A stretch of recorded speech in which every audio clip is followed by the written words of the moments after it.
والصلاة والسلام على سيد المرسلين وعلى آله وأصحابه أجمعين। আজকে জাতীয় ওয়াইজ পরিষদ সমিতি শাখার সম্মানিত নেতৃবৃন্দ, হাজরাতুল্লাহ জানাব, ওয়াইজিনের জানাব, জাতির জাগ্রত বিবেক সাংবাদিক নওয়াজ জামাত ইসলামী শ্রীপুর উপজেলা সভাপতি আমির যারা আপনারা সম্মানিত উপস্থিতি, আল্লাহ দরবারে শুকরিয়া আদায় করছি। আমি আসলে হঠাৎ করে জানতে করতে আপনাদের সরকার কাজ যদি এসে বলে দিতে পারতাম, আরও আগে হাতে দিতে পারতাম। হঠাৎ করে জানার কারণে আমার আসতে দিকে বেড়ে গেছে। আপনাদের এই আমার আসতে দেরি হওয়ার কারণে আপনাদের জন্য আন্তরিকভাবে প্রথমে আপনাদের আমি পৌঁছিয়ে দিচ্ছি। আল্লাহ শুক্রিয়া যে আপনাদের সাথে সামিল হতে আলেমরা নবীর ওয়ারিস যিনি মুহাম্মদ রাসূলুল্লাহ সাল্লাল্লাহু আলাইহি ওয়াসাল্লাম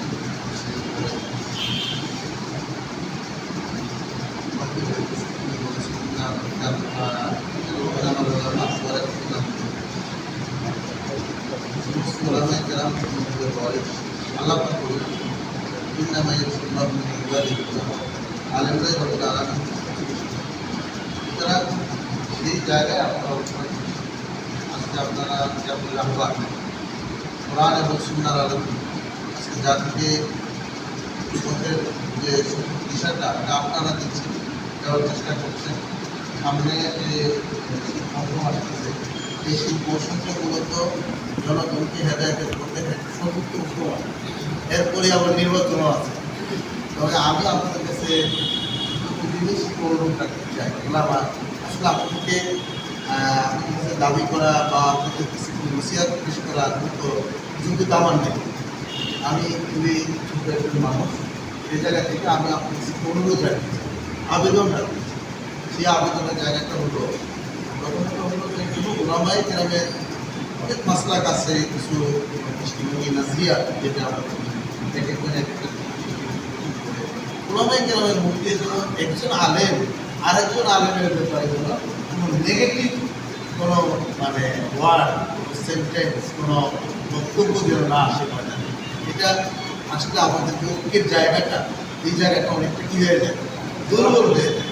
এই জন্য আমি ওলামায়ে কেরামের কাছে এই অনুরোধটা রাখবো, প্রথমত যে আমরা কেউ তার বিরুদ্ধে কোনো কথা যে নজরিয়াত পেশ করুক না কেন, ইসলামের তো খেদমত হচ্ছে আমাদের, সেই জায়গাটা থেকে এই অনুরোধটা আমরা রাখতে চাই। দ্বিতীয় অনুরোধ হলো যে আগামী এই দেশটা তো আপনাদের সকলে, এখানে আমরা সবাই বসবাস করি, এখানে প্রায় 90% মানুষ মুসলমান।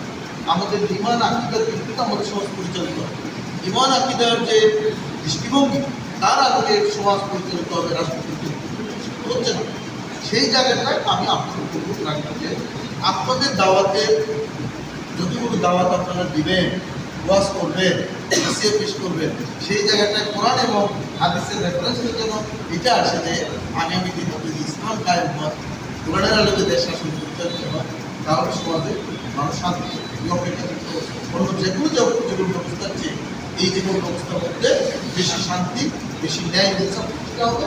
এবং মুহাম্মদ রাসূলুল্লাহ সাল্লাল্লাহু আলাইহি ওয়াসাল্লাম এই কাজটি তো দুনিয়ায় পাঠানো হয়েছে। হ্যাঁ, সূরা সবে আল্লাহ কি বলছেন? বিসমিল্লাহির রহমানির রহিম, ওয়াল্লাযী আরসালা রাসূলাহু বিল হুদা ওয়া দীনিল হক লিইয়ুযহিরাহু আলা দ্বীন। হেদায়েত এবং দ্বীন দিয়ে পাঠালেন আল্লাহ নবীকে, কেন? যেন তিনি সমস্ত দ্বীনের উপরে, সমস্ত ব্যবস্থার উপরে রব্বুল আলামিনের যে ব্যবস্থাটাকে জাহির করতে পারেন, বিজয় করতে পারেন। সেই সময় কিন্তু আপনাদের সামনে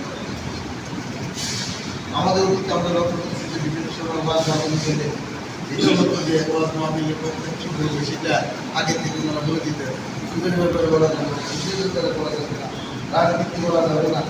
কোরআনটাই তো নাযিল হয়েছে রাজনীতি ভাই কি কোরআন আছে দেখে এই পরিবেশকে তো আমাদের কোনো